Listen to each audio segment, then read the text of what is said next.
sana, Yesus menjawab mereka, "Aku berkata kepadamu, sesungguhnya kamu mencari aku bukan karena kamu telah melihat tanda-tanda, melainkan karena kamu telah makan roti itu dan kamu kenyang."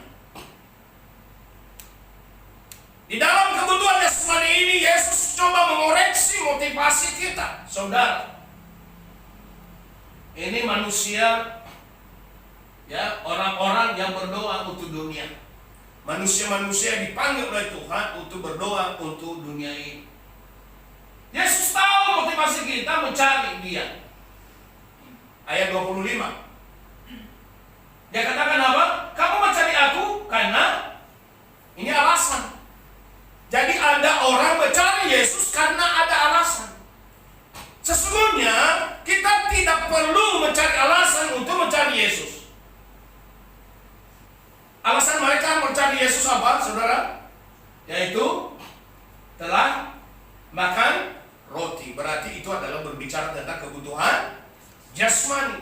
Nah, semua orang butuh itu. Siapapun dia, mau pendeta, mau nabi, mau rasul, siapa saja butuh yang namanya kebutuhan jasmani. Itu butuh. Jadi alasan dia seharusnya mencari Yesus itu, mencari Yesua, bukan karena alasan roti dunia ini. Tapi kita cari Dia, memang benar-benar kita mencarinya karena Dia adalah siapa? Tuhan. Karena Dia adalah juru selamat. Jadi bertolak belakang. Kita mencari Yesua, kita mencari Yesus karena Dia juru selamat. Bukan karena kita mencari Dia karena roti dunia. Kalau kita mencari Yesua oleh karena Dia, kita sadar di dalam Dia ada keselamatan, di dalam Dia ada hidup yang kekal, maka sudah otomatis kita menemukan roti yang ada dibutuhkan di dunia. Ada amin? Kita lihat banyak persoalan di mata kita di depan. Banyak persoalan-persoalan yang kita hadapi di depan ini, saudara-saudara. Bahkan sedang berjalan, yang sudah berjalan dan sedang akan berjalan, dan terus akan ada persoalan. Persoalan apa saja yang kita coba hadapi, yang kita harus hadapi, suka atau tidak suka. Persoalan besar di depan mata kita, kita akan hadapi. Kita tidak bisa menghindar persoalan apa saja yang ada di depan mata kita, yaitu persoalan politik, persoalan ekonomi, persoalan kemiskinan, persoalan kebodohan, pendidikan, persoalan bencana alam. Belum lagi ditambah dengan persoalan COVID-19, persoalan global dunia, MEA. Ini juga menjadi persoalan. Kalau tidak kita pintar, kita tidak bisa masuk, tidak bisa menguasai persoalan-persoalan ini, maka kita digulung bagaikan banjir bandang. Dan Yesus ada di sana. Lalu persoalan itu sendiri, semua persoalan apapun itu, maka sekarang kita memasuki era new normal. Kita memasuki new normal, atau adalah pola hidup baru. Pola hidup baru itu yang kita hadapi sekarang ini. Nah, bagaimana harus kita hadapi? Kita mau maju atau mau abruk? Siapa yang mau maju, silakan angkat tangan. Siapa yang mau abruk, silakan angkat tangan. Tidak ada satu orang pun yang mau abruk, saudara-saudara.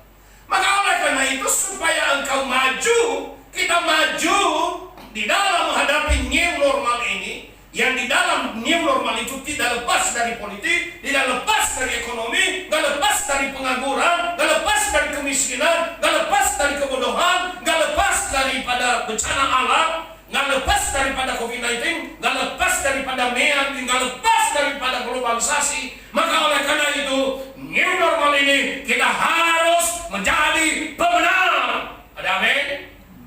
Kita harus menjadi pemenang. Bagaimana supaya kita menjadi pemenang?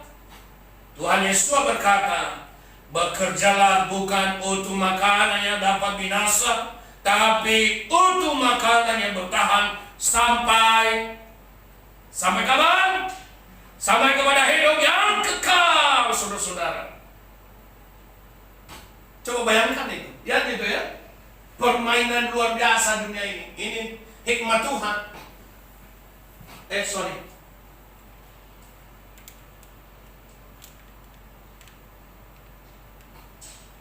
Persoalan besar di depan mata kita, dan Yesus ada di sana. Persoalan politik. Kalau persoalan politik ini dikelola dengan baik, dia akan membangun, dia akan membentengi, dia akan membela, dia akan saling berdemokrasi. Ekonomi sekarang ini ambruk ekonomi. Akibat daripada ekonomi ambruk, maka terjadi pengangguran, kemiskinan, kebodohan. Belum lagi ditambah dengan bencana alam. Dan ini yang tidak bisa kita tolak, yaitu COVID-19. Maka pemerintah dan dunia coba mengelolanya dengan baik, yang disebut dengan era new normal atau pola kehidupan baru. Nah, bagaimana kita menjadi pemenang di dalam era new normal ini untuk mengelolanya dengan sungguh-sungguh penuh hikmah daripada Tuhan? Kita mau maju atau mau ambruk? Maka Tuhan Yesus bilang pakai iman. Iman kita harus maju. Tanpa iman kita ambruk. Maka Tuhan Yesus masih berkata apa? Bekerja bukan untuk makanan yang dapat binasa, tetapi untuk makanan yang dapat memperoleh hidup yang kekal. Itu di dalam bagian kehidupan. Kemudian apa yang kedua yang kita lakukan di dalamnya adalah yang kedua, percaya kepada Yesus. Di dalam ini percaya kepada Yesus bahwa Dia memberikan kepada kita hikmat. Dia menjawab. Ayat 29 dikatakan Yesus menjawab dan berkata kepada mereka, inilah pekerjaan Elohim yaitu supaya kamu dapat percaya kepadanya yang telah Dia utus. Supaya kita dapat percaya kepada Yesus, Tuhan dan Juru Selamat yang mengatur semua kehidupan ini. Di dalam Dia ada hidup, dan hidup itu adalah hidup yang kekal. Hal yang ketiga di dalam era ini, di dalam era new normal ini adalah ora et labora. Ora et labora apa artinya? Berdoa dan bekerja. Jadi jangan karena era new normal kita bermalas-malasan. Kita harus apa? Hidup di dalam ora et labora. Itu ayatnya di atas dikatakan, Kolose 3 ayat 17 dikatakan, nah segala sesuatu apa saja yang dapat kamu lakukan, dengan perkataan atau dengan perbuatan, lakukanlah semuanya itu dalam nama Tuhan Yesus HaMashiach, sambil mengucap syukur kepada Elohim dan Bapa melalui Dia. Ini luar biasa, saudara-saudara. Jadi jangan pesimis hidup ini, jangan putus asa. Yesus ada di sana. Di dalam 1 Timotius atau 1 Tesalonika pasal 2 ayat 9 dikatakan oleh Paulus, sebab kamu ingat saudara-saudara, usaha dan kerja keras kami, karena dengan bekerja siang dan malam, dengan tidak membebani siapapun di antara kamu, kami memberitakan Injil kepada kamu. Jadi pekerjaan itu adalah salah satu berita Injil. Di dalam Amsal pasal 10 ayat 4, orang elabora dikatakan, orang yang bekerja dengan telapak tangan yang malas akan menjadi miskin, tetapi tangan pekerja keras akan membuatnya kaya raya. Makanya kerja keras. Itu sebabnya saya dorong pemuda remaja kita untuk kerja keras. Dan di dalam beberapa minggu ini anak-anak muda kita sudah bekerja keras. Mereka